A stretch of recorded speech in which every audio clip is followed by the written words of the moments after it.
Bueno, de nuevo, muy buenos días para todos y todas. Mi nombre es Giraldo. Gracias por acompañarnos en este espacio el día de hoy.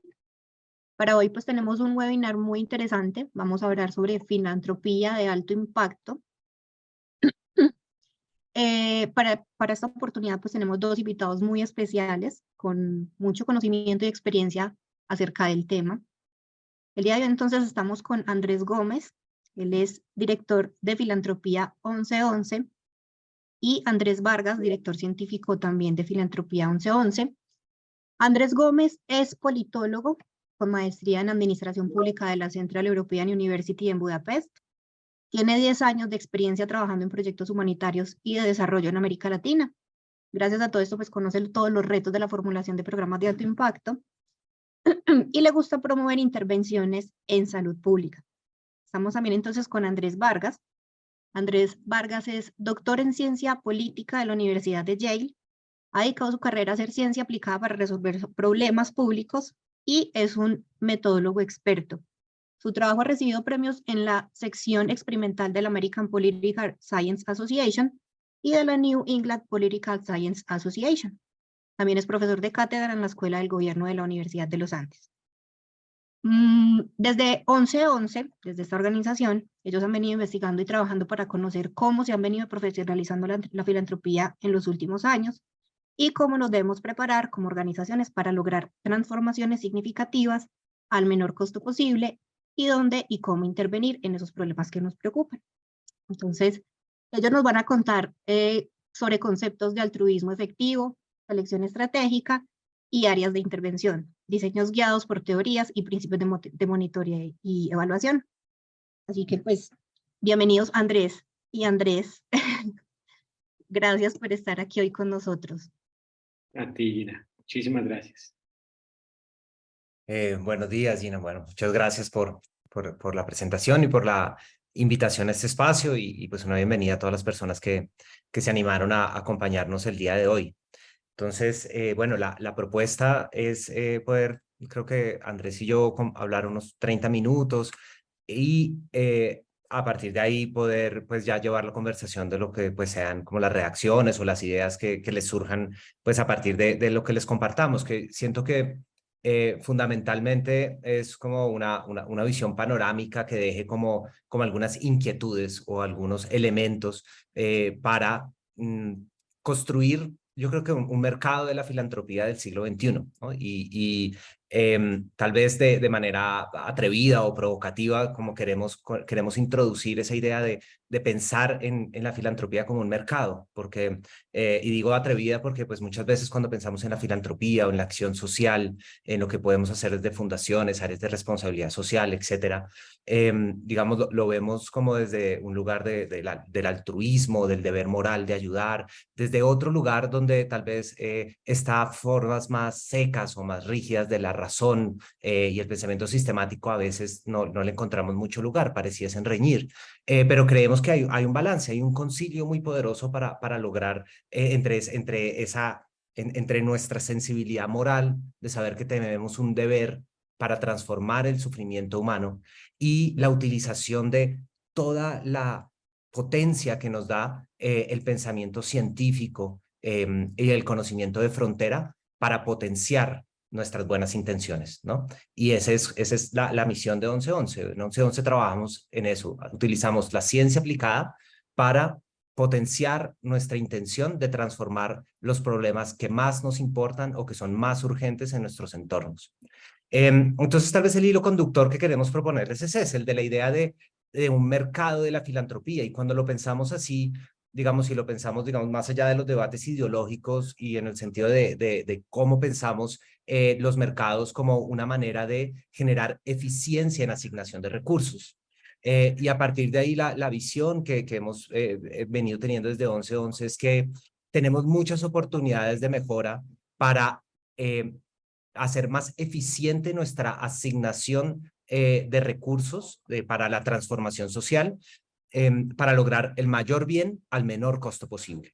Entonces, en esa idea de asignar eficientemente los recursos, pues tenemos por un lado a los donantes, los financiadores, digamos que sentimos que es posible generar una posibilidad de tener más y mejor información sobre qué se está haciendo, qué funciona y no, y que podamos ir orientando los recursos cada vez más hacia esas intervenciones que transformen más los problemas que nos interesan. Y del lado de la oferta, si se quiere, que es creo que la audiencia que nos reunimos el día de hoy, está por el lado del diseño de las soluciones. ¿Qué soluciones sociales ponemos a disposición, digamos, de los donantes y de los beneficiarios de las acciones que tomamos para transformar los problemas? Y cómo podemos encontrar, en primera instancia, soluciones que funcionen. Diseñar soluciones y, en segunda instancia, soluciones que sean costo efectivas, que generen la mayor transformación al menor costo. Y en lo que sigue de esta charla, la idea es poder pasar por distintos elementos, por distintos enfoques, digamos, para pensar sobre esta posibilidad de hacer diseños de soluciones, diseño, implementación y evaluación de soluciones que sean de alto impacto. Y nuevamente, digamos, yo creo que eso es como el caballito de batalla de esta charla, y es esta idea de el mayor bien al menor costo posible. Entonces, bueno, a partir de ahí, yo creo que para motivar también mejor esta idea de cómo vemos que hay oportunidades de mejora, de cómo vemos que hay situaciones que podemos transformar a partir de traer la ciencia aplicada y el conocimiento sistemático.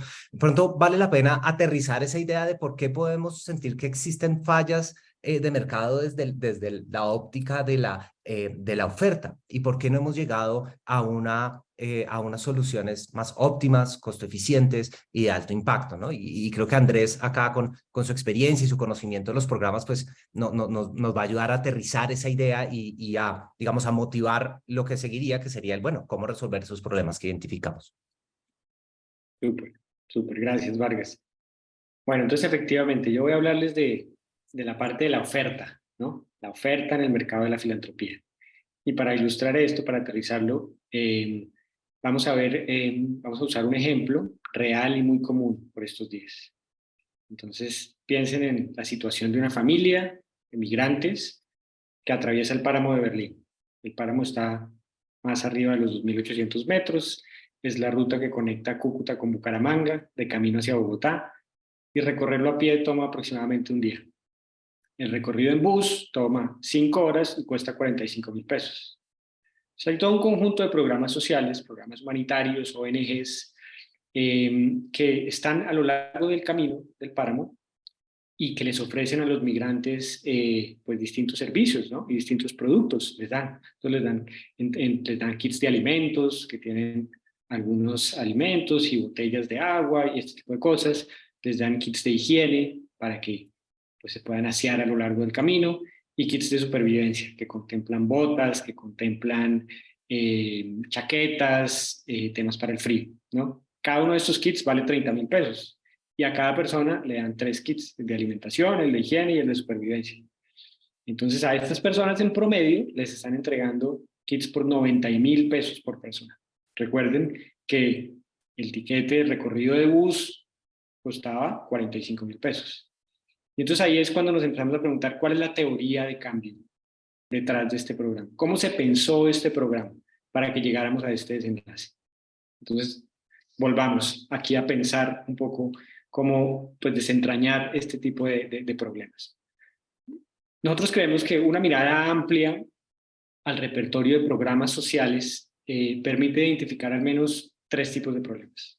Hay problemas de teoría de cambio, hay problemas de última milla y hay problemas de costo-eficiencia. Una teoría de cambio bien diseñada tiene un problema y un desenlace muy bien definidos. ¿Dónde estamos y a dónde queremos estar después de esta intervención? Y ha definido muy pocas actividades que realmente transforman la realidad y que permiten llegar del estado inicial al estado deseado. Ese es más o menos como el concepto de la teoría de cambio. Ahí nos hacemos la pregunta, ¿será que este programa logró entender que el problema de los migrantes en este punto del camino es un problema logístico? ¿Es un problema de trasladarse lo más rápido posible de un punto A a un punto B? Si hubiera sido esta la comprensión que hay del programa, les estaríamos entregando colchones y libros para el camino. Vamos al otro tipo, digamos, de problemas que es común ver. Son los problemas de última milla. Estos problemas son bien diferentes. En este caso, generalmente, nos encontramos con programas muy bien diseñados, que se han tomado el tiempo de investigar la naturaleza del problema, de razonar lógicamente sobre la mejor manera de resolverlo, de validar algunas soluciones con los beneficiarios. Pero estos problemas se ocupan del 99% del diseño, pero no resuelven el 1%, que es cómo se va a entregar la solución final a ese beneficiario. ¿Y cómo voy a lograr yo que ese beneficiario encuentre utilidad en esa solución y la busque activamente? Entonces, en el ejemplo que estamos poniendo, al principio del camino, en la parte de Cúcuta, antes de entrar en el páramo de Berlín, hay unas carpas médicas con todo tipo de servicios de primeros auxilios y entrega de medicamentos. Esto es absolutamente útil. Pero ¿cuántos migrantes en este punto del camino necesitan los primeros auxilios? Versus cuántos lo podrían necesitar a la mitad del camino, después de 3 días de estar caminando. Entonces, es muy claro que ha sido entendido el programa, ha sido diseñada muy bien la solución, pero su punto de entrega es en un lugar que no maximiza, digamos, la entrega de ese beneficio. Y finalmente están los problemas de costo-efectividad. Y esto remite a algo de lo que vamos a estar repitiendo pues permanentemente. ¿Cuál es la intervención que produce más beneficios por dólar invertido, por peso invertido? Siempre debemos pensar esto antes de aventarnos por una solución que puede sonar muy bonita, pero que no transforma tanto como otras soluciones que hay veces parecen más aburridas incluso.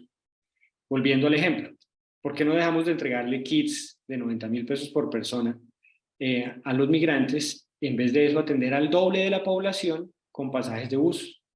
Digamos, esto no solo reduce, no solo amplía la cantidad de personas que podemos atender, sino que reduce el sufrimiento de una semana de penurias caminando por el páramo a 4 horas apretado en un bus hasta llegar a donde queremos llegar. Esto puede parecer muy obvio, ¿no? El ejemplo puede parecer muy exagerado, pero pasa todo el tiempo a escalas mucho peores. Podríamos abordar este tipo de visiones de los programas más adelante en la parte de preguntas, porque es un tema muy interesante. ¿Por qué nos comprometemos tanto con modelos de intervención y menos con los resultados? Entonces, para resumir esta parte, generalmente nos encontramos con uno o con varios problemas de diseño. Pueden ser problemas de teoría de cambio, sobre la comprensión general que hay del problema. Pueden ser problemas de última milla, sobre la distribución del servicio, o problemas de costo-efectividad, sobre la rentabilidad de la inversión. Y lo que pasa cuando no atendemos estos problemas es que terminamos con una oferta de programas subóptima, que no atrae a los financiadores óptimos. Y aquí volvemos al tema del mercado. ¿Por qué tenemos en mente ese tema de los financiadores? ¿Quiénes son esos financiadores óptimos? Piensen en Bill y Melinda Gates, piensen en Warren Buffett. Ellos son personas súper ricas, pero también son los mayores filántropos en la historia de la humanidad. ¿Y saben cómo distribuyen ellos esos recursos de la filantropía? Pues buscando los programas que hayan resuelto los problemas de diseño y que estén compitiendo por demostrar los mejores resultados. De esto hablaremos más adelante. Pero es como muy importante tener presente todo el tiempo por qué hacemos esto, por qué estamos buscando mayor impacto. En lo que sigue de esta conversación les vamos a ofrecer entonces 4 elementos muy concretos que creemos que les pueden ayudar para diseñar programas en el contexto de la filantropía de alto impacto. Y recuerden, esto solo tiene sentido si ustedes comparten con nosotros la hipótesis de que la filantropía en el mundo se está transformando en un mercado eficiente, donde compradores y vendedores se encuentran en un mercado para intercambiar buenos resultados por recursos. Nosotros creemos que esto no es solamente una hipótesis. Ustedes pueden comprobar que hay portales como givewell.org, les vamos a dejar las referencias al final, y de lifeyoucansave.org, donde hoy en la práctica pueden encontrar una oferta de los programas más efectivos que atienden los problemas más urgentes. Y allá van los donantes, digamos, que buscan ese tipo de soluciones más costo efectivas para dar sus donaciones. En la práctica es un Rappi de la filantropía. Y nosotros creemos que el mercado va hacia allá. Y esta charla es para incentivar que estas cosas pasen. Entonces, volvemos. 4 elementos esenciales para diseñar la filantropía de alto impacto. El primero es un marco mental. Es un marco mental para pensar los componentes de la filantropía. Este marco es el altruismo efectivo. Este movimiento nos ofrece una intuición muy básica. Pueden empezar a googlear este tipo de palabras, ¿no? Altruismo efectivo, y ahí ya les va a salir unas referencias muy interesantes. El movimiento nos ofrece una intuición muy básica, ¿no? Y hay unas maneras de hacer el bien que son mejores que otras. Eso es muy sencillo, pero es muy poderoso. Y si podemos interiorizar eso, pues nosotros creemos que cambia mucho la calidad del tipo de proyectos sociales que diseñamos. Esta idea del altruismo efectivo se construye a partir de 3 influencias. La primera es la filosofía moral de Peter Singer. También recomendado que pongan TED Talk Peter Singer y ahí les va a salir algo muy interesante. Singer ha demostrado lógicamente que tenemos una obligación moral de ayudar a las personas que lo necesitan. Y parte de cumplir con esa obligación es pensar cómo se ayuda de la mejor manera. No es solo que estamos obligados a ayudar, sino que hay que pensar las maneras más eficientes de hacerlo. ¿Por qué? Porque eso implica llegar a la mayor cantidad de personas. Y si estamos en capacidad de salvar a la mayor cantidad de personas, debemos hacerlo.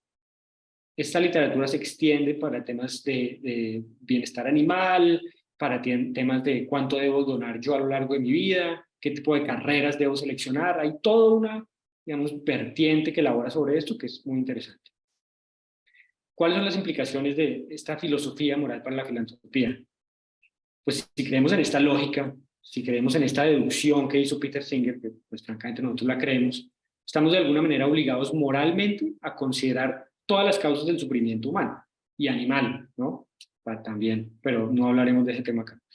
Y pues crear un orden de preferencias que sea consecuente con qué causa más sufrimiento y entonces atender a esos problemas que causan más sufrimiento.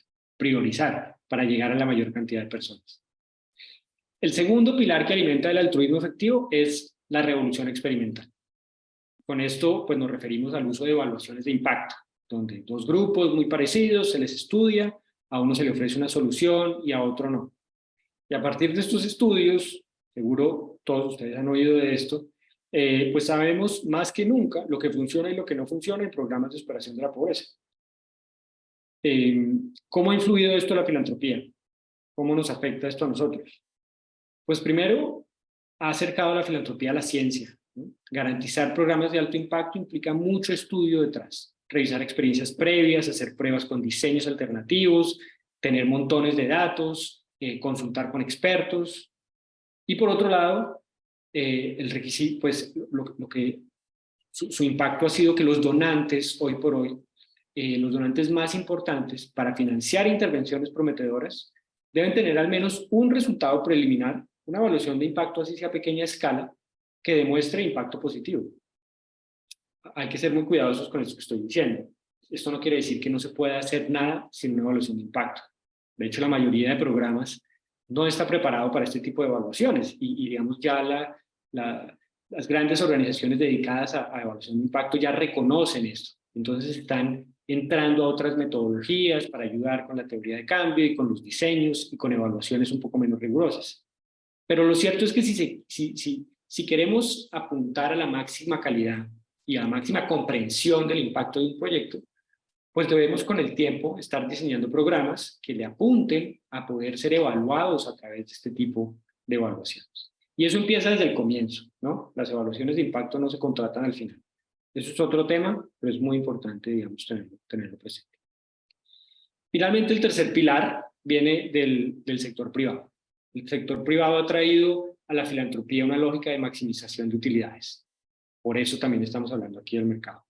La pregunta pasó de ser, ¿de dónde puedo recibir yo el mayor retorno por inversión? Que es la pregunta que se hacen los inversionistas en el sector privado. ¿A dónde puedo yo producir el mayor bien por cada dólar invertido? ¿No? Y ese bien eventualmente se puede comparar, se puede medir, hay una serie de métricas en ese sentido. Este énfasis en los resultados y la enorme capacidad de recursos que pone la filantropía, y aquí nos referimos sobre todo al ejemplo, a la experiencia en Estados Unidos, pues ha logrado crear unos incentivos maravillosos para crear un mercado relativamente eficiente de filantropía.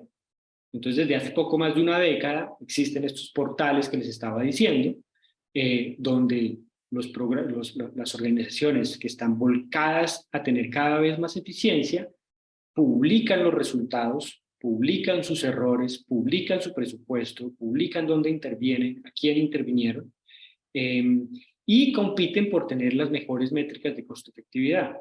¿Por qué? Porque en la medida en que sus programas generen la mayor cantidad de resultados por dólar invertido, pues las personas más generosas que están buscando maximizar ese espíritu altruista, pues van a ir hacia ellos, a darles la plata.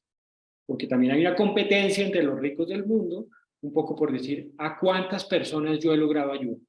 Entonces se cierra el círculo, es el incentivo perfecto para diseñar programas de alto impacto. Entonces, para recapitular, hay filosofía moral, hay evaluaciones de impacto y hay filantropía privada, que son las tres corrientes que se han juntado para desarrollar este movimiento de altruismo efectivo. Y eso que implica para nosotros acá en Colombia.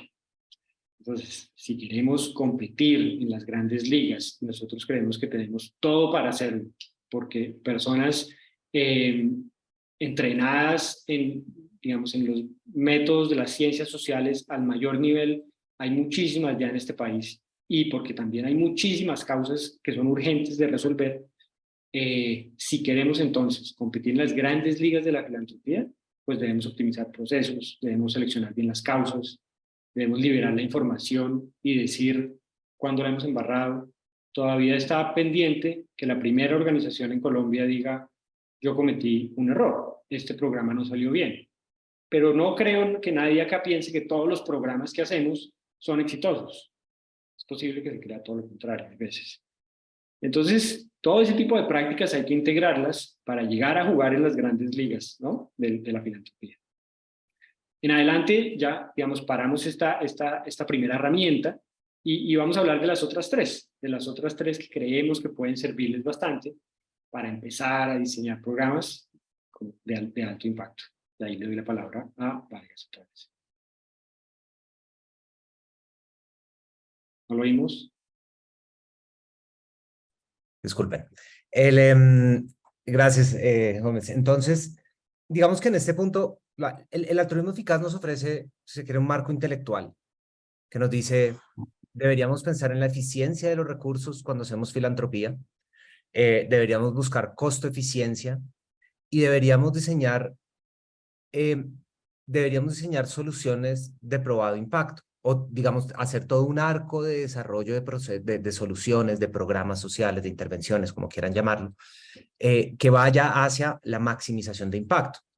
Y todo el tiempo deberíamos, a lo largo de cuando formulamos el proyecto, cuando estamos durante la fase de monitoreo, evaluación y su implementación, y cuando estamos tratando de sacar conclusiones sobre el mismo, todo el tiempo estar pensando, ¿cómo puedo yo generar el mayor impacto? Que es una manera de decir, ¿cómo puedo generar la mayor transformación posible sobre ese problema social que me interesa, que me llevó a entrar en el sector social, que me llevó a entrar en una fundación o en la filantropía, y con el cual tengo un compromiso personal de transformación, de ver que, pensaremos nosotros, una manera de decirlo es que el sufrimiento humano está disminuyendo. Entonces, el primer paso sería, y digamos, el primer elemento a discutir sería el de la selección estratégica de dónde intervenir.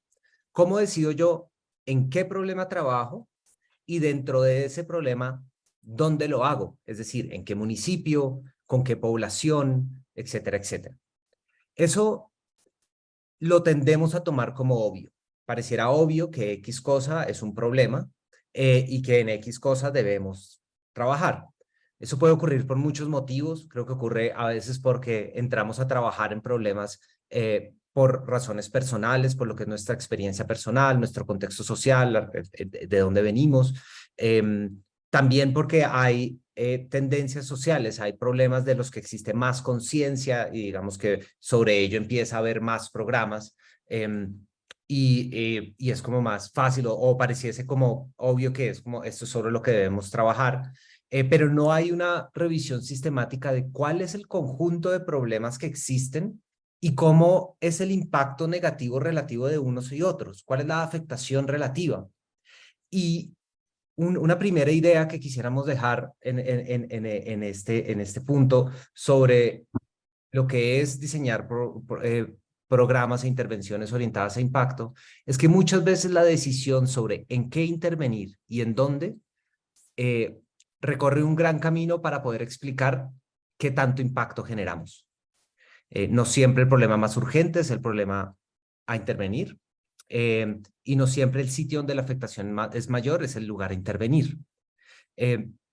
Entonces, como herramienta práctica, nuestra filosofía de trabajo dice las primeras 2 preguntas que nos deberíamos hacer cuando estamos diseñando un proyecto, si estamos diseñando orientados a impacto, es ¿qué tan urgente es un problema? Y segundo, si ese problema es transformable. Y digamos que ese punto dulce, digamos, ese lugar donde maximizamos el impacto es cuando trabajamos sobre el problema que es más urgente, pero que también es transformable, porque de nada nos sirve trabajar sobre un problema que es muy urgente si no sabemos cómo transformarlo, si no sabemos cómo generar un cambio sobre el mismo. Entonces, para ahondar un poquito en cada una de estas dimensiones, que serían las 2 dimensiones básicas al pensar, cuando estamos pensando un proyecto para decidir, bueno, ¿en qué vamos a intervenir y en dónde? Entonces, en esta primera dimensión de los problemas urgentes, lo primero que nos llevaría a eso, si estamos pensando de manera sistemática en el diseño de un proyecto, es que necesitaríamos alguna métrica que nos permita conocer cuál es la severidad del problema y su distribución relativa.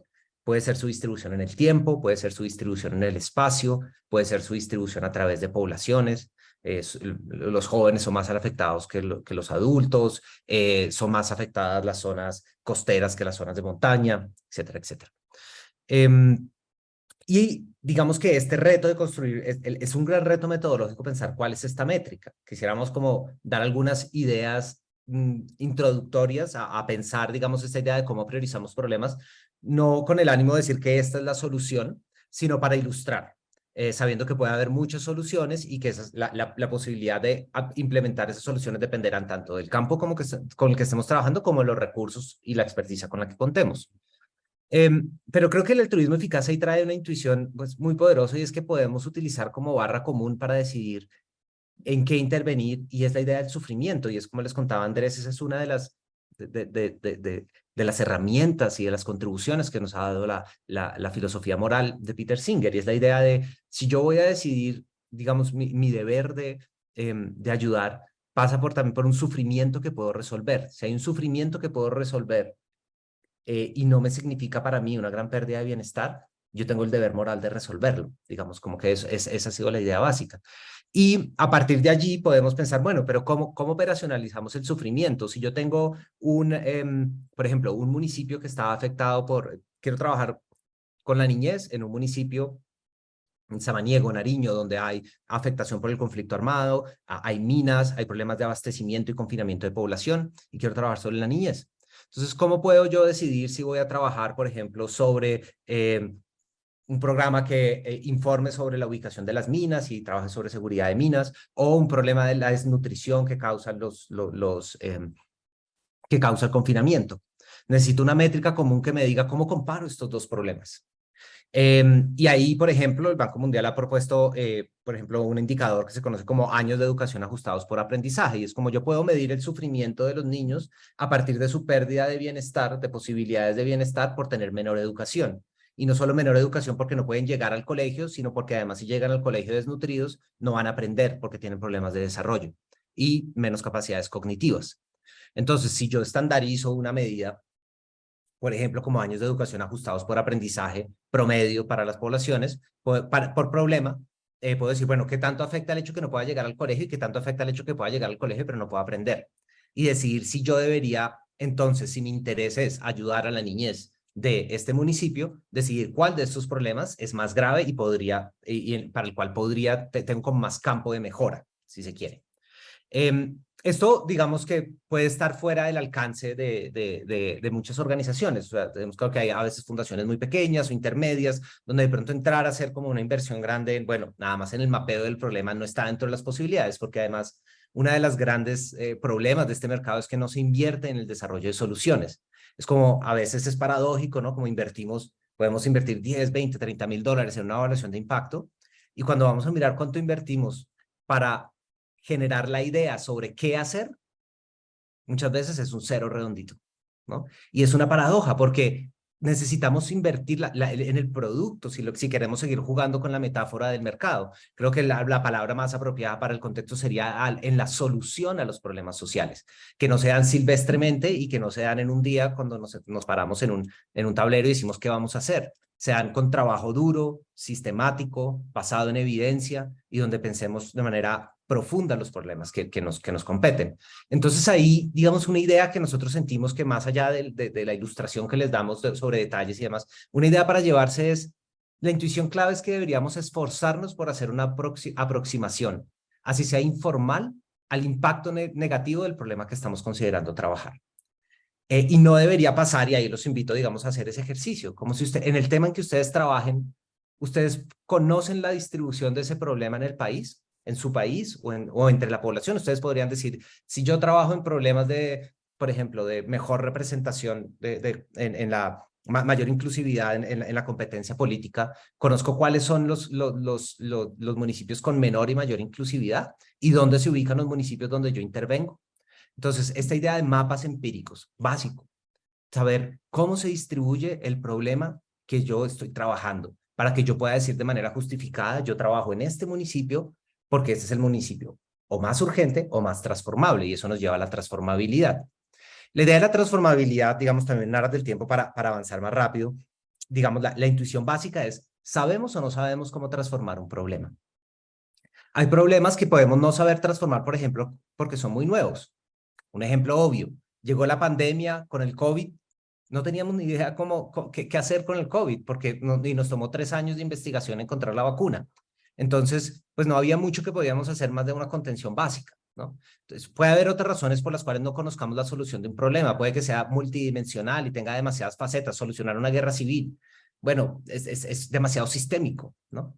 Entonces, usualmente como que digamos, vamos a trabajar en cosas que son más puntuales, pero digamos, ahí el punto es aprovechar el conocimiento que existe. Vivimos en la era de la información, ¿no? Y tenemos al alcance de los dedos la búsqueda de casi cualquier información disponible en el mundo. ¿Qué hacemos con eso? Y la idea sería, digamos, si yo he decidido trabajar sobre la desnutrición, en primera instancia preguntarme cuál es el rango de programas que existen y qué evidencia existe respecto a si funcionan o no. Y solamente un problema que sea transformable va a ser un problema en el que yo voy a poder hacer filantropía de alto impacto. Porque lo más probable es que organizaciones pequeñas y medianas no estén sobre el desarrollo de nuevas soluciones, sino sobre la adaptación de soluciones de probado impacto a los contextos donde trabajan. Entonces, ahí, digamos, cuando entramos a la idea de la transformabilidad, nos quedamos con otra idea fuerza, y es, no siempre el sitio para intervenir es el sitio donde el problema es más grave. Volvamos al problema de la democracia. Si yo tengo como herramienta entrenar personas que se presentan como candidatas a puestos de elección popular, y creo que si las hago mejores oradoras públicas, voy a hacer más diverso el cuerpo de personas que se eligen. Ese problema, o sea, esa intervención probablemente funcione en un municipio donde hay una competitividad media, donde la democracia electoral más o menos funcione. Pero si yo voy a un sitio donde hay un autoritarismo subnacional, ¿no? Y donde hay como no solo violencia que coerciona al votante, sino además una compra masiva de votos, pues probablemente el hecho de que así el problema sea muy grave ahí, mi herramienta no va a transformar el problema porque la línea de base estructural del problema es muy bajita, ahí no voy a lograr un cambio. Entonces, no siempre es obvio que yo deba ir a trabajar al sitio donde el problema es más grave. Y esto, digamos, para ilustrar algunas de las implicaciones creo que interesantes y poderosas que surgen de este esquema básico. Primero, preguntarnos, ¿dónde vamos a trabajar? ¿En qué vamos a trabajar? ¿Y dónde? Priorizar problemas. Y segundo, jugar con esta, digamos, 2 dimensiones donde se ubica el problema en su intensidad y en su transformabilidad. Y es cuando es más grave y más transformable que vamos a hacer programas que están orientados a impacto y que van a maximizar el impacto. Y una vez sabemos en dónde y en qué trabajar y en dónde, pues pasamos al diseño como tal de la solución. Entonces ahí, digamos, desde 1111 defendemos diseños de programas guiados por teoría y evidencia. Y ahí, digamos, este punto lo desarrollaría ahí Gómez. Le cedo la palabra. Gracias. Bueno, vamos rápido por esta parte para que ojalá al final nos puedan hacer varias preguntas. en general, yo siento que la idea de programas guiados por teoría y por evidencia se resume sobre todo en dos actitudes, ¿no? hacia el trabajo. La primera es que no creemos que cada vez que estamos haciendo un programa nos estamos inventando una rueda, ¿no? Siempre hay muchos antecedentes de los cuales nos podemos alimentar para poder diseñar. Y la segunda es no conformarnos con resultados mediocres, que es un poco lo que hemos venido diciendo de siempre estar buscando, digamos, la maximización de la utilidad. Dicho esto, el principal punto de entrada de los diseños basados en teoría es precisamente la teoría de cambio, ¿no? Esta idea que siempre ha estado como transversal al sector de la filantropía, al sector de los programas sociales, pero a pesar de que siempre ha estado ahí y se ha popularizado cada vez más, pues una buena teoría de cambio no es fácil de desarrollar, no es fácil de desarrollar en ningún contexto, ¿no? Para hacer un negocio, para preguntar una teoría de cambio sobre cómo ser feliz en la vida. La teoría de cambio es el modelo mental que nos hacemos para poder actuar y interactuar con la realidad. Y como no es fácil para nosotros predecir en cualquier escenario cuáles van a ser las variables que nos van a afectar, mucho menos lo es para diseñar programas sociales. Entonces, para esto se requiere un ejercicio previo de conceptualizar muy bien las ideas, de identificar bien los problemas, perdón, de leer la literatura, de analizar con expertos, de testear soluciones. Y porque la teoría de cambio no es solo, digamos, una teoría de las ideas, sino eso todo toca integrarlo con los recursos disponibles, con los perfiles disponibles, con los tiempos, los contextos políticos que tenemos. Y en función de eso, pues crear teorías de cambio que, digamos, resuelven ese tipo de ejemplos que estaba planteando Andrés, ¿no? Sobre dónde voy yo a capacitar a candidatos. Es una manera de testearla muy sencilla, pero es muy poderosa. Es tratar de explicarle como la lógica de la intervención a un beneficiario, la lógica causal de la intervención. Para eso tenemos que explicarle muy bien y en términos no técnicos en qué consiste ese problema que él o ella están viviendo. Darle una definición muy clara de cuál es el resultado que se quiere lograr. Casi que poder saber lo suficiente para decirle, yo creo que usted necesita esto, y que esa persona diga, es cierto, yo quiero llegar a ese punto después de su ayuda. Y eso, por supuesto, también implica una propuesta muy clara y muy sencilla de cuáles son esas acciones de un programa que van a conducir del problema a la solución. Pero generalmente deben ser pocas, porque la teoría de cambio, de nuevo, es un modelo mental que simplifica y está bueno que simplifique. Así como en los negocios, los modelos de negocio simplifican, digamos, las variables y la apuesta, la teoría que hacen para generar ingresos, es exactamente igual acá, ¿no? Y un ejemplo reciente que conocimos es sobre la construcción de agendas ciudadanas con políticos, ¿no? Entonces, la lógica es en teoría clara, ¿no?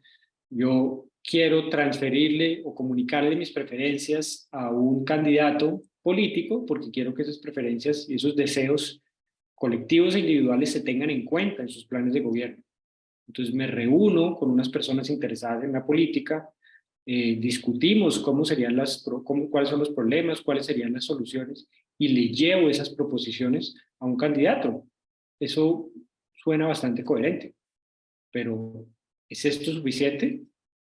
Digamos, ¿qué garantiza que los políticos se interesen por lo que yo digo? ¿Qué garantiza que lo que yo diga no se haya pensado antes y no se haya incluido ya en una serie, en todo el tipo de propuestas que el candidato ya tiene? ¿A qué horas voy a sacar yo tiempo para ir a hablar con un político? ¿Y a qué horas va a sacar el político tiempo para hablar conmigo? ¿Qué le incentiva a hablar conmigo? Entonces, todas esas minucias, si bien se tienen que simplificar en la teoría de cambio, pues se tienen que tener en cuenta para poder desarrollar, digamos, programas de alto impacto. Y nosotros tenemos acá un truco, creemos, que permite identificar la calidad de la evidencia disponible. Y es hacerse un par de preguntas. Entonces, dos preguntas particulares. ¿Qué tanta certeza tenemos que la solución funciona? ¿Y de qué tamaño es el impacto de la solución? ¿No? Estamos hablando aquí de problemas de incertidumbre y de impacto. Y pensar esas variables nos permite tomar buenas decisiones, ¿no? En un mundo ideal, de alta certeza de lo que el efecto de un programa y que ese programa tenga alto impacto, pues es allá donde tenemos que apuntarle, ¿no? Eso que Andrés llamaba el punto dulce, ¿no? Para la selección de una causa, ¿no? Que sea urgente y que sea tratable, pero también para el diseño del programa, que tengamos certeza de que cierta solución ha funcionado y que podamos medir qué tanto ha tenido impacto, ¿no? Otro mundo posible al hacerse estas preguntas es que uno tenga alta certeza pero bajo impacto. Ahí ya empieza uno a pensar, bueno, ¿será que yo hago este tipo de programas? Pues sé que funcionan, pero no transforman una vida. Eso quizás para el contexto en el que estamos es suficientemente bueno. Hay ya un mundo indeseado, ¿no? Donde no tenemos nada de evidencia y no tenemos nada de impacto. Y yo creo que tristemente acá podríamos ubicar a la mayor cantidad de programas, ¿no? Porque previamente no se ha revisado la evidencia, nos inventamos algo que no lo podemos justificar muy bien y no lo medimos al final, no sabemos si tuvo los efectos. Pero hay otra opción al hacerse esas preguntas y es el de la baja evidencia y alto impacto. Y un poco sobre la base de este cuadrante, si se quiere, pues se han construido programas sociales supremamente exitosos. ¿Pero por qué? Porque se ha pensado muy bien, como se han dado pasos hacia atrás de realmente qué es lo que afecta una situación. Y el ejemplo paradigmático acá es el de la desparasitación. Más o menos en los años 90 se descubrió que la desparasitación era supremamente efectiva para mantener a los niños en la escuela. Pero eso fue después de fracasar mucho, probando con nuevos salones de clase, nuevos uniformes, nuevos libros de texto, horarios particulares, cursos particulares para ciertos niños. Y finalmente dijeron, pues puede ser que haya otra causa. Y la desparasitación es lo que se ha demostrado en ciertos contextos, que es lo que permite la continuidad de los niños en la escuela y que en el largo plazo genera unos resultados impresionantes. Entonces esto no se sabía antes, tenía muy baja evidencia, incluso lo sigue teniendo, ¿no? Pero tiene mucho impacto. Entonces uno también puede empezar a jugar con eso en la medida en que se ponga en una posición donde la ciencia guía las decisiones que vamos a tomar. Nos queda entonces la última herramienta y es los principios de monitoreo y evaluación, ¿no? Ya pasamos casi que a la última parte del ciclo del programa y ahí le voy a dar la palabra a Vargas. Bien, entonces ya digamos cuando estamos en algo interesante tal vez que mencionaba desde antes, Gómez, era esta idea de, o sea, muchas veces pensamos que la evaluación viene al final de los programas y eso es un error. La evaluación debe pensarse desde el momento de su diseño y eso es así porque la evaluación depende de cómo hemos conceptualizado el objeto del mundo que queremos transformar y porque hay muchos datos que son esenciales para hacer una buena evaluación y un buen monitoreo de programa que se deben recoger durante el programa. En particular, por ejemplo, la selección de personas participantes. Y muchas veces eso nos va a dar la posibilidad al final de tener un buen grupo de control, de poder utilizar un rango más amplio de métodos, etcétera, etcétera. Entonces, tal vez de lo que en nuestra experiencia hemos observado es que las evaluaciones a veces se vuelven más como autopsias. Disculpen ahí el atrevimiento, pero digamos como que es como que nos devolvemos a mirar como un pasado sobre el que ya no podemos cambiar mucho, ¿no? Y como que es como, bueno, nos hubiera encantado hacer esta cantidad de cosas, pero estamos ya en un momento donde todo eso pasó y bueno, haremos lo que podamos. Pero digamos como que pensar desde el principio, hacer inversiones desde el principio se vuelve muy importante. Y ya a partir de ahí, digamos que la evaluación de impacto puede volverse, y el monitoreo, pues, digamos, puede ser tan sofisticado y tan complejo como uno lo quiera. Y va a ser, pues, muy dependiente de cosas de contexto, del problema, la teoría de cambio, etcétera, etcétera. Entonces, acá creo que para este espacio sentimos que lo más valioso es dar como unas ideas generales de qué son buenas prácticas. Y que es un diseño, digamos, por lo menos bajo lo que es, digamos, el principio, digamos, empiricista y basado en ciencia aplicada que utilizamos en 1111, ¿no? Entonces yo creo que el primero es que la evidencia que recojamos tiene que ser creíble.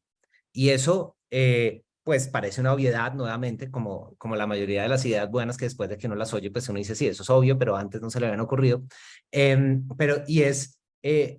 Por ejemplo, eso pasa por cosas como preguntamos. Por ejemplo, para mí puede ser importante saber en un programa de transferencia no condicionada de dinero cómo gastan su dinero las personas. porque quiero saber si invierten en cosas que les ayudan a salir de la pobreza o si la están gastando en cosas suntuarias. Y yo puedo hacer una encuesta y le pregunto a la persona si está saliendo de fiesta y está gastando parte del dinero en la fiesta. Pues lo más probable es que no me va a contestar de manera honesta porque pues, los incentivos son contrarios. Entonces, digamos, desde ahí, desde tener preguntas, indicadores creíbles, hasta pues una buena integración con la teoría de cambio. Ahí una muy buena práctica es utilizar, nuevamente, recurrir a lo que ya hay. Muchas veces no debemos inventar nuevos indicadores o, digamos, ser muy creativos, sino utilizar cosas que ya han sido usadas y que han sido validadas. Otro punto importante, y voy a pasar por esto muy rápido ya para cerrar y atender algunas preguntas, es el principio de una analítica accionable, y por eso queremos decir, digamos, los sistemas IPA, nosotros coincidimos con el diagnóstico que hace IPA, que dice los sistemas de monitoreo de evaluación están rotos. Y están rotos porque se volvieron como una carga onerosa, burocrática, o sea, como que todo el mundo ha interiorizado la idea de debo monitorear, debo hacer evaluación. Pero eso para qué me sirve no es muy claro. O sea, creo que no es común encontrar comités donde se toma esa evidencia y donde, listo, vamos a dejar de hacer esto y vamos a empezar a hacer esto con base en la evidencia que tenemos. Vamos a rediseñar nuestro próximo programa con base en esto o aquello. Sino que es más como un tema de reporte, ¿no? De rendición de cuentas. Y para moverlo de ese mundo de rendición de cuentas al mundo de acción basada en evidencia, se vuelve muy importante que los indicadores desde el principio tengan un plan de preanálisis donde yo diga, si este indicador clave se mueve en este sentido, yo voy a continuar haciendo esto. Pero si no, significa que yo tengo que dejar hacer esto y empezar a buscar otras soluciones, por darles un ejemplo cualquiera. Pero que haya una idea concreta del tipo de decisiones específicas que va a informar los datos que voy a estar recogiendo durante mi monitoreo. A eso referiría en términos generales la idea de una analítica accionable. Y por último, un uso responsable de los recursos. Y esto vuelve al tema de la costo-eficiencia. No nos puede pasar que nos gastemos $90,000 en un experimento de campo súper riguroso que va a ser publicado en una revista internacional top 1, cuando el programa me costó $100,000, ¿no? Como que, ¿por qué no invertí como el 80% del dinero de esa evaluación en ayudar a la gente en vez de la evaluación? Como habrá casos, pero muy específicos. Entonces, ahí nuestra visión, digamos, es dos, como uno, el uso responsable de los recursos, que esto también como bebemos mucho del trabajo de IPA, en el sentido de, bueno, invirtamos de manera proporcional respecto a lo que es la inversión para transformar el problema y también para hacer evaluaciones y monitoreo que esté ajustado a las capacidades de nuestro equipo. De nada me sirve tener un modelo estadístico de ciencia de datos muy sofisticado si luego nadie en mi equipo lo puede operar. Y por otra parte, la idea de que la madurez del programa determina el tipo de evaluación que hagamos. Nos ha pasado, como dicen los gringos, ¿no? Que cuando tengo un martillo todo se vuelve una puntilla. Entonces, como tenemos ahora métodos experimentales que son muy precisos, se nos ha metido la idea de que todo el tiempo tenemos que hacer experimentos, pero hay muchos programas que no han madurado lo suficiente para hacer una inversión tan importante como es correr un experimento. Entonces, hay otro rango de métodos que se pueden aplicar mejor al momento de desarrollo y de madurez de un programa.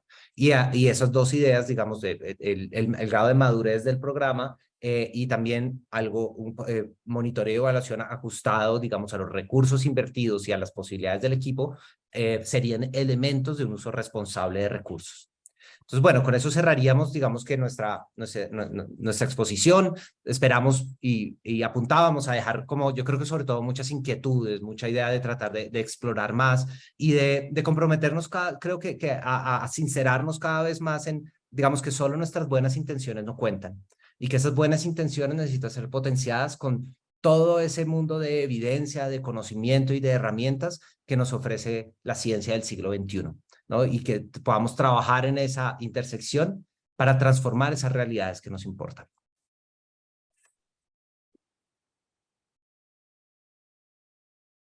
Bueno, muchas gracias, Andrés y Andrés. Realmente súper interesante todo lo que nos han contado. Yo me voy como con unas palabritas que apunté que me parecen como fundamentales. Yo creo que es importante como partir entonces desde la planeación, la intuición, la priorización, la medición y el impacto. O sea, para mí es como de una manera lineal, como la propuesta que ustedes nos traen el día de hoy, súper valiosa, pues el tiempo es realmente cortico, no podemos como ya extendernos más, Hay una cantidad de preguntas en este momento que nos hacen las personas. Vamos a escoger algunas para responder. Quisiera pues como aprovechar ahí, qué pena la cuña, porque veo que alguien pregunta que si podemos recomendar páginas web o cómo buscar donantes. Yo les recuerdo que dentro de Macaya tenemos la plataforma de Nodoka, que es una plataforma especial para buscar todo este tipo de oportunidades y convocatorias.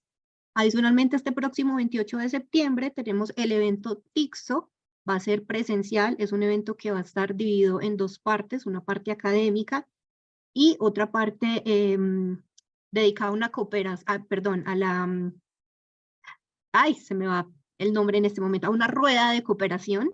Entonces podrán hacer como ese match entre organizaciones. Si están interesados, les envío en este momento la información a través del chat y el link también donde pueden encontrar más.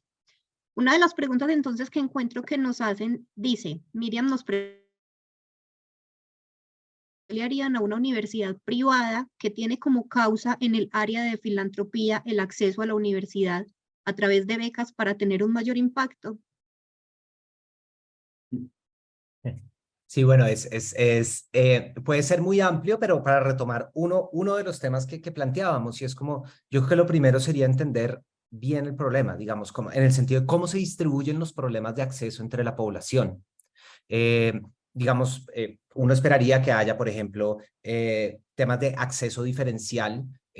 Por ejemplo, si tenemos comunidades étnicas cuyo primer lenguaje no es el español, si estamos en un país con español o si estamos en un país con inglés, lo que sea. Entonces, creo que esta idea de, bueno, ¿cómo se distribuye ese problema? Porque con las becas puede ocurrir algo que de lo que mencionaba Andrés Gómez al principio, y es la idea de los problemas de última milla. Y es como, ¿qué tanto? O sea, creo que una pregunta, o la primera pregunta que yo haría si estuviéramos trabajando con ustedes, si estuviéramos conversando, como tratando de pensar, bueno, ¿cómo construimos una problematización que nos permita luego traer evidencia para potenciar lo que hacen? Es, ¿qué tanto sabemos que estamos llegando a las personas que más lo necesitan? ¿No? Porque justamente las personas que más lo necesitan suelen ser las personas que están más fuera de la grilla, como que no les llegará la información de la convocatoria, que no tienen, por ejemplo, para el pasaje de bus para acercarse a la entrevista, etcétera, etcétera. Entonces creo que esta pregunta, digamos, de cómo se distribuye el problema en la población y la caracterización de cuáles son las barreras y cómo varían por segmentos poblacionales de interés, sería la base sobre la cual uno luego empezaría a validar como, bueno, ahora miremos ustedes cómo asignan las becas y hagamos el match y preguntémonos si esta intervención, que es asignar becas, cómo de manera adecuada o no, atiende las barreras de acceso que están tratando de transformar para la educación. Si ese fuera, pues estoy asumiendo una cantidad de cosas, ¿no? Pues inevitablemente, pero más o menos esa sería la manera como lo pensaríamos así en una respuesta breve.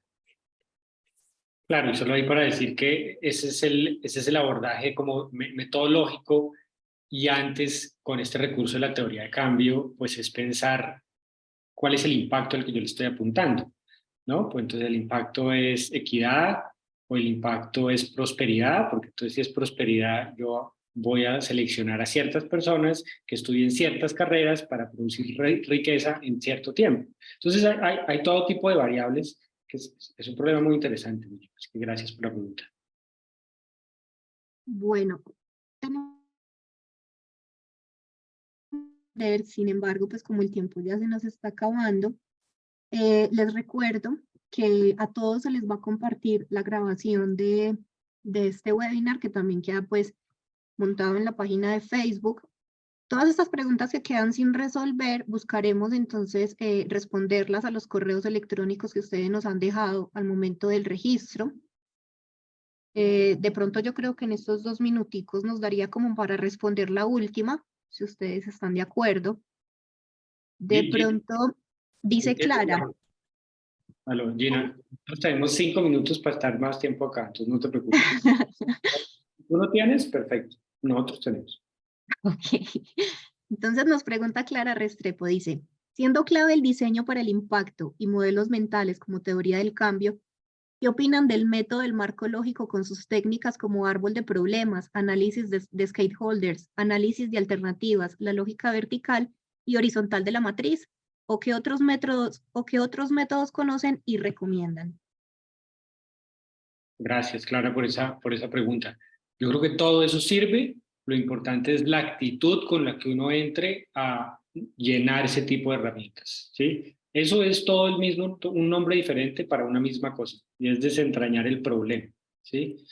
En la academia no usan eso, ¿sí? Se hacen una pregunta de investigación, pero tienen que entrar a, digamos, comportamentalizar el problema lo máximo posible, mirarlo en su máximo nivel de detalle, encontrar mecanismos, experimentar. Entonces, en general, pues nosotros no nos casamos con ninguna de estas. Nos parece que la teoría de cambio es un nombre que engloba generalmente a todo esto y que nos permite mantener esta patica con un discurso también científico, académico, y traerlo a ese sector.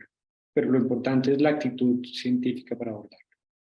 Sí, total. Sí, yo añadiría también que, pues, intuitivamente también como que creo que la idea del modelo mental como que lo engloba todo. Yo puedo tomar un marco lógico y lo puedo utilizar para aterrizar y asegurarme, digamos, que los componentes de mi modelo mental tienen una coherencia adecuada entre unos y otros. Pero, digamos, hay unos aspectos que van más allá de estas herramientas y que creo que conecta con la respuesta que daba Gómez, y es, o sea, al final nada reemplaza también como hay muchas maneras de conceptualizar un problema y los problemas son socialmente creados. Entonces, ahí hay un pedazo para el que no hay método. Y tampoco hay mucho método para decidir si lo que yo quiero transformar. Y lograr como asentar esas dos cosas de manera muy clara para luego implementar estas herramientas puede funcionar, y creo que los modelos mentales nos permiten llegar hasta esos puntos donde sabemos que hay cosas que a veces son decisiones que estamos tomando y que está bien, que no estén referidas a evidencia, pero tenemos que ser conscientes que las estamos tomando y que estamos asumiendo. Perfecto. Bueno, no, ya se nos ha acabado el tiempo para este webinar de hoy. Yo de nuevo les agradezco muchísimo a ustedes dos por habernos acompañado, a todas las personas que estuvieron súper participativas también. Pues desafortunadamente no nos alcanzó para responderle las preguntas a todos, pero bueno, los invitamos igual a que continúen pendientes. Tenemos próximos webinars, tenemos TICSO que ya se nos viene ahorita en septiembre con un montón de cosas interesantes para todos en términos de tecnología para el sector social y de cooperación internacional. De nuevo, a ustedes en 1111, mil gracias por acompañarnos. Nos llevamos un aprendizaje súper grande y pues esperamos podernos volver a ver pronto. Gracias, Gina. Gracias a todos. Un placer. Gracias. Que estén muy bien. Muchas gracias. Buen día.